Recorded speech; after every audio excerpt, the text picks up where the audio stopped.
Yes, sir. We're collecting new coats. We're collecting donations to buy new coats for all the children in Stafford County Public School systems that are in need. We're estimating another year of approximately 700 coats for the children. So we're winding down, and we hope to have those out to the students by October 31st.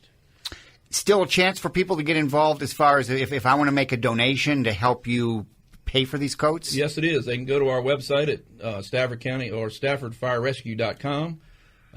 There is a link on there for the Coats for Kid Operation Warm program, and they can donate right through that website to Operation Warm, tax-deductible donation, and all of the money that is donated to the site will come back to Stafford County Fire Rescue and the children of Stafford County. Matt Warren, this is a program that just continues to grow and grow, and a lot of us, I think, it's easy to go through a day and think, we're okay in this area, but it's over 700 coats going shows a different story out there. Definitely does. Us and being in fire and rescue, we're always out in the community, so we see a lot of the need, especially for the coats. It's getting ready to, obviously the weather's in the 40s here, mornings. Tonight it'll drop down, so when the kids are getting on the school buses, they need the coats. To get off the school buses, they need the coats. Walking to school, any of those things. But we definitely see it. There's a huge need for it. Even though it might not be prevalent in the community right now, we do see it. So, we're trying to do what we can to lessen that impact and keep the kids healthy, not cold, healthy. Obviously, we just finished backpacks, keep them, going to school with all the proper things they need. So, it's a really good event. Well, and this, both of you and all of you that are involved, this is a passion that you all have for this. Like you say, you see the needs, and to see those kids come and get whether it's the backpacks or the coats, it's really something. It's not just, we look at this year, the kids this year, say the child that's in first or second grade, next year the child will be in second, third grade. Well, that child's no longer going to be a size 5, 6, or 7, 8. They're going to move up in size, and that need is possibly still there. Not saying that we're going to, that every year we have the same child that needs coats, but that possibility is there. So, we see that we need to keep this program going, and we are realizing that it's getting a little bigger and bigger as the population grows as well. Well, and when you give these out, it's quite an operation. It's a big undertaking. It takes donations, lots of community partners that get together with us and help us out. We'll name those later, but there's a lot of partners that do help out, and it takes time to get the sizes. Chief Doyle sends out something to the school counselors, every year, and it's a big undertaking. You have to figure out which kids, are they males, are they females, what sizes. And then get them to each school. And then once we do the pack, each school, each counselor gets it. And then they have to get the list back to us. We have to place the order, get the coats in. Adult coats, we work with Walmart. We get the adult coats from Walmart, and because they're a huge partner of ours in the community. And then once we get them all together, we have the packing event just like the backpacks. Get school representatives, community representatives, everybody at the firehouse, and work on breaking them out per school and get the distribution done. You mentioned the sponsors, and you've got a bunch of them, and it continues to grow. And I guess you're always looking for more. Yeah, we've got a huge list of sponsors. It's individuals. I can't remember everybody individually. I apologize, but quite a few individuals that donate every year, and they're prevalent in the community, especially in fire and rescue. We have quite a few businesses. We have the Walmart. We have Mission Barbecue's huge. Transurban was great last year. That's the hot lanes. So good stuff. Stafford County Public Schools. Stafford County Public Schools. Without the schools, this wouldn't be possible. This would not be possible. So it's a great partnership. We're very proud to be partners with them. So there's a lot. There's more, a lot of partners. We like I said, the ones Matt's named plus the Eagles have been a part of it. The Rotary Club, a lot of the individual volunteer fire departments, some of their members.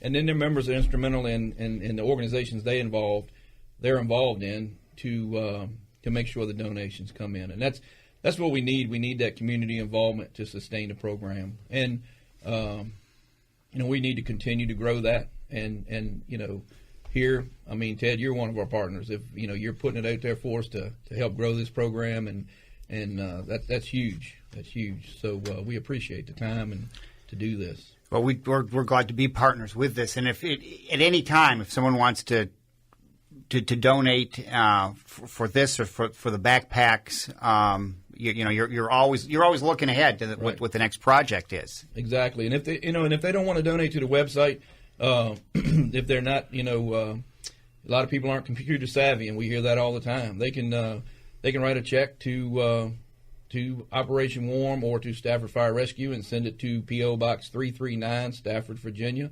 They can put Coach for Kids in the memo line. They can put it to my attention, Mark Doyle or Matt Warren, and we'll make sure it goes in the fund. And again, I can't stress it enough. Every dime that's donated is put into Stafford County. I mean, that's our goal, to make sure that those children are prepared.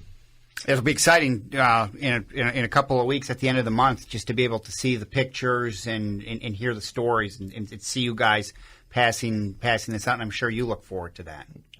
Definitely do. This year, a couple weeks ago, as a matter of fact, I was contacted by Walmart, and they were trying to clear out last year's stock of gloves and knit gloves and knit hats. So I got in and got very lucky. I got packs of 4 knit gloves for 25 cents. Yeah. Trying to clear out that stock, and the hats were 50 cents. You can't find it any better than that. And them giving us the heads up, now that's going to allow us to put a hat, gloves, stuff them in the coats, and then that's one more little level of protection the kids will have.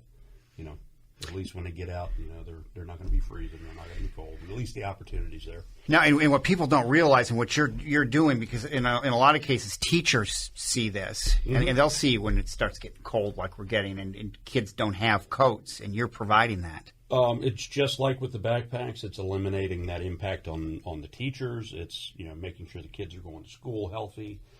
Just the dividend in the end is 180 degree turnaround from not having those things. And it builds confidence in the children. One of the things we seen last year was the thank you notes that came through with pictures of children, and it was from their parents, it was from the schools. And it's heartwarming to think that that this organization had an impact on those children. So it's great, and we were able to pass that on to everybody that was involved.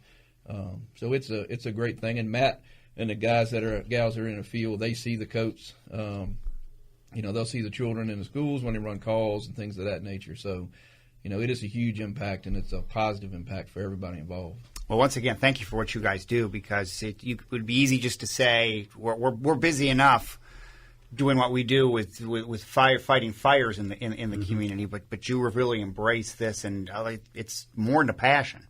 Yes, we well, it's the impact. It's we're not looking for somebody to pat us on the back, but it's knowing that you have that impact in the community is what pays off for me. Yeah. But while we're talking about it, we still haven't talked about the date. So Wednesday, October 26th, that's the day we're looking at doing our packaging event, which is break everything down, get the sizes and the genders to the right schools. So come down Wednesday, October 26th from 10 a.m. to noon. We're not going to stretch it out anymore, because we know when we get all these people down, everybody is really quick. They're thorough at their job, which is packing the sizes and the genders and all that for the right specific schools and getting done. So once again, October 26th, Wednesday from 10 a.m. to noon. We'll have some light breakfast fare for people, some coffee, juice, donuts, nothing crazy. Nothing crazy. No, to be part of it. I mean, it's a great feeling to be part of that. It is. We've had it grows. The volunteerism that's involved in this program grows every year, and we hear how they feel. Basically, the positive impact from assisting with it. A lot of people are overwhelmed, as they are with the other packing events involving Collects for Kids, at what goes on. So, and like Matt said, it's not about us. We're not looking for anything. It's about the children in the community. and that's all that we want to make sure is taken care of. And it's great to see that community involvement come out, and also from the schools. The schools this year, the guidance counselors, the principals, you saw them. They were at the event at Collect for Kids, so it makes a huge difference in their day-to-day operation as well. So you don't need to register anything. Just to show up and be prepared to help. Show up, park in a parking space, and come in and help out. Yeah, get hands on.